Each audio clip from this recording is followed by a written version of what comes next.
first, you kind of dropped a bomb before that there's new songs. Yeah. You talked about that the last con. Okay. People want to know, are they going to get to hear them like before the musical goes on stage? Yeah. Or is this going to be like a little secret that you keep until the last second? No. So there's a couple things going on right now while we're making the music, right? So our group of singers, they're all busy right now. So unfortunately, I'm singing a lot of the parts. That's not a bad thing. Yeah, but you don't want to hear me sing the Elizabeth parts, I promise. So Cardi he was in Greece for a while. They're back in London. And we'll probably end up recording with them at some point. And then Old Girl is on tour right now, so we have to wait for her to come back.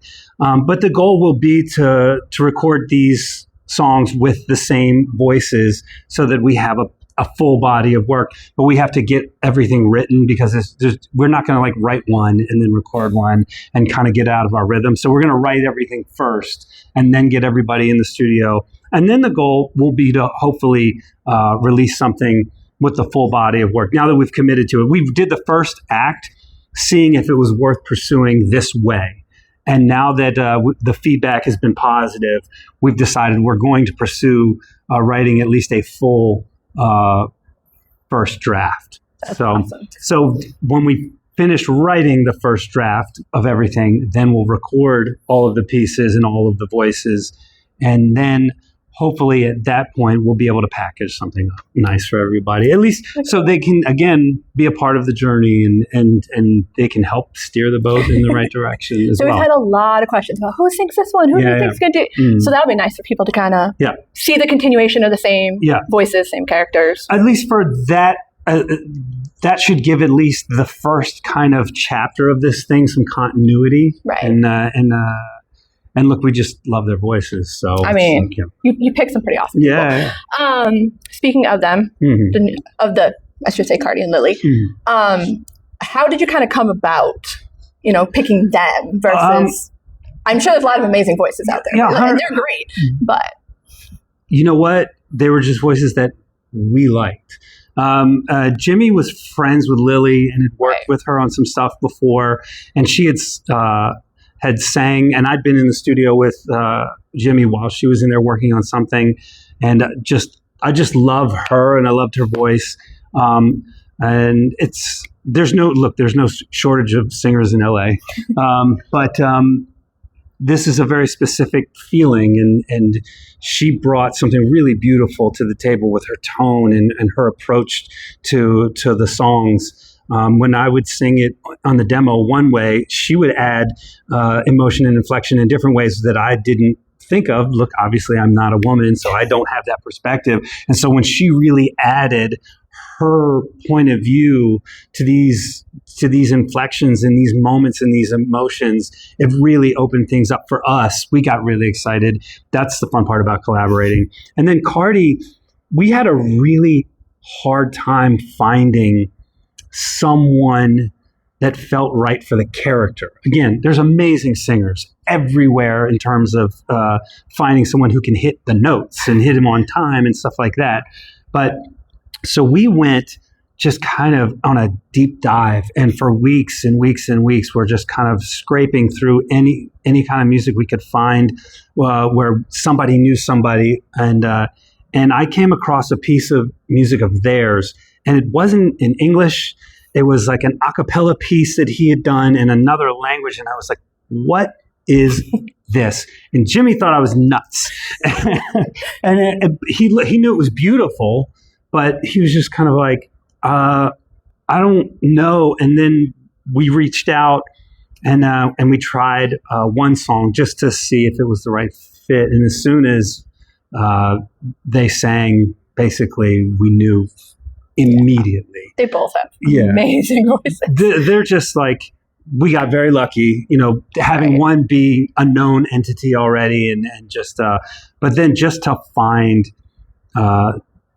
Cardi. Look, we're recording, in two different countries, very far apart, and so they were tech savvy enough to understand the assignment, and they were willing to work with us and be produced.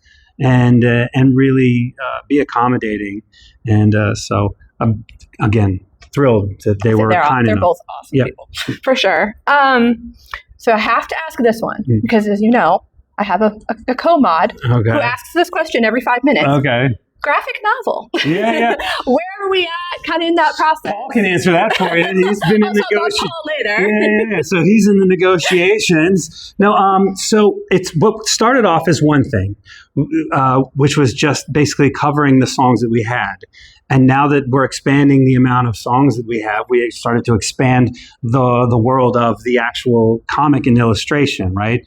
But now we're having further conversations about this because they started to get more interested in doing something unique, not just with the musical, but expanding the story out further and to take deeper dives into each one of the characters. So this very humble idea of doing a 20-page kind of comic has now, we don't know if that's where it's going to go, but that's where the conversation is now. We're exploding the idea, which means that everyone's going to hate us because they have to wait, but it also gets us really excited that we can go further. We can actually move past the musical now, and we're still, developing the musical, but this gives us an opportunity to think about an even bigger world, which is fun. Again, being creative is the best thing ever. So, yeah. It'll be awesome because we're a little antsy for it. But by the way, I think we'll end up cooking up something small when we drop the music. I think I'd like to. I don't know if we're going to get to, but I'd like to. That'd be awesome. Okay, so this is going to be a harder one for you. Okay. But so obviously this has been a long process. Just from the idea to now, whatever. Yeah. What for you has been the biggest challenge, like through this entire process? The time has been the biggest killer, because sometimes it's not even on us. It's about waiting for feedback about things. We have a timeline, and we don't maybe move as fast as traditional pop writing. You can write a pop song in a day or two, or in 10 minutes. I mean, it just depends on the song. But when you're serving something bigger and you're collaborating with a lot of people, and a lot of people need time to process things, and you're waiting for feedback and and then they go, okay, you're on this path. We'd like you to explore this path. And then when you get on this path, they tell you, we'd like you to explore this path. So there is a bit of constant learning. And I think the biggest obstacle for me is patience, because we all want everything now. We're in a now society, and I'm as guilty as anybody. That being said, it's been the greatest thing that could have happened to the project, because what the story was a year ago or more than a year ago now, when this stuff was released, the spaces in between have changed the story so much, and it's made it so much better. And I'm confident in saying that. And we've written, and some of the songs are just recitative and things like that to serve language. And some are actual songs again, and are really good songs and really exciting songs, and will be key components to the storytelling. And I can't imagine now the story without them. So that's how being patient can pay off as well. So we're excited to hear all this stuff. It's painful, but it's trust me, we understand. It's process. Yeah. So on the flip of that, what do you think has been kind of like the highlight for you? The thing that's just been where you're like, wow, this is the discovery. This is cool. Well, the discovery of some of those songs. That because again, you think, originally it was just going to be these songs and then a book in between. And now it's just like to think that these songs wouldn't have existed. And when you stumble across those songs and you go, oh, this changes the whole dynamic between these two people, for better or for worse. It's turned up the volume on a lot of things and made things more meaningful in the songs that exist, and adding color to the story and having an amazing moment on its own. So that'd be awesome. Yeah. I mean, it's been fun watching, obviously, doing the posse page, all that, just watching everything unfold. I know. It's been a lot of entertainment for us sometimes. But we also we have to respect that this is a timeless story. It's we don't want to be careless. And by the way, there's been a million versions of Frankenstein, but, we're trying to find an original voice to it as well. Every version is still basically a child of this thing, right? But everyone's kind of put their point of view on it, and we want to make sure that we're adding value to the story by our imprint being something unique to as well, like honoring what it is, obviously, but we don't want to just tell you the same story because they already did that. The point of making this was we felt something unique, and we want to expand upon that and really focus in on sharing a timeless story, but in a new way that hopefully connects people emotionally. So I can tell you, with me, Emma, all the followers, we're really excited. Good. So thank you for giving us some time to pick your brain about it, and hopefully we'll chat again soon. Yeah, we will.